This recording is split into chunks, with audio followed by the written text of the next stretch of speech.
Ok, c'est le bordel dans ma chambre, faut pas faire gaffe parce que quand je regarde en fait je suis en crise existentielle. Ça va faire des mois que vous me réclamez un piercing tour, donc il est temps que je vous fasse. Et comme à mon habitude, on va se préparer ensemble. Donc le tout premier piercing que j'ai fait, c'était il y a beaucoup trop longtemps, c'était l'Helix, comme vous pouvez le voir.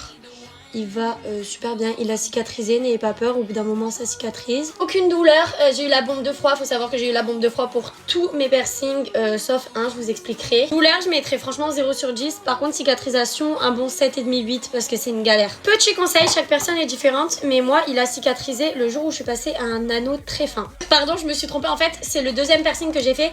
Le premier c'était le tragus, 0 et 0 pour la cicatrisation, enfin peut-être, allez 1. Histoire de... C'est le facile, vous voyez, c'est la facilité, il est génial. Ensuite, je crois que j'ai fait les 2 et 3e trous. Ça fait même des fois plus mal, c'est-à-dire que j'ai eu plus mal, je crois, pour mon 3e trou que pour mon tragus ou mon Helix. Ensuite, je crois que je suis passée directement au piercing au nombril. C'est une vraie galère. Ce piercing ne cicatrise jamais. J'ai eu un petit peu plus de chance, pareil, quand j'ai mis un anneau. Alors, je sais pas si on arrive à voir, on peut voir sur Insta. Oui, j'ai un calbar. J'ai un calbar. On aurait dit une grosse bof. Si vous voulez un piercing facile, ne le faites surtout pas. Le death et le flat en même temps. Alors, le death, c'est un petit peu particulier. J'ai eu une piqûre de lidocaïne, je crois, bon, pour endormir... à l'intérieur, fait mal et il est toujours compliqué. Et je dirais que ça fait peut-être 1 an et demi, 2 ans que je l'ai. Ensuite le flat, une pépite. Une pépite. Je pense qu'il est top 2 après le tragus. Peut-être même top 1 de mes piercings les plus simples. Voilà, le flat est exceptionnel. Je crois qu'après j'ai fait mon 3e trou juste ici. J'ai jamais eu trop de galères à part une fois, attention, où j'en avais fait un ici et un juste au-dessus. En fait j'avais fait un genre de triangle. Je peux vous dire que je vous mets des photos, je me fais ban, c'était un carnage.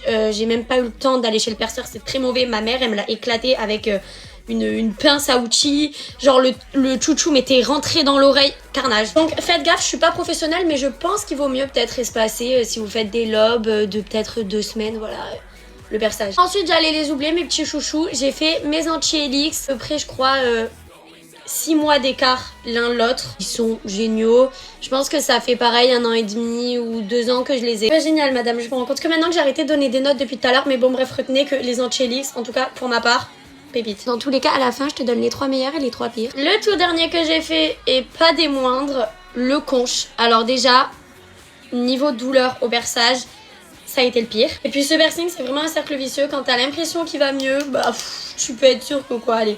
2-3 mois après, non, en fait, il aura pas cicatrisé. Pareil, 2 ans, ça doit faire 2 ans que j'ai pas fait de piercing. J'ai tout le temps une petite boule par-ci par-là. Quand elle part, finalement, elle revient. Donc, selon moi et mon expérience, les 3 meilleurs piercings, c'est le tragus, le flat et les lobes. Ou alors, si vous comptez pas les lobes comme des piercings, les anti-Helix. Et les 3 pires, sans aucune hésitation, le conche, le nombril et le death.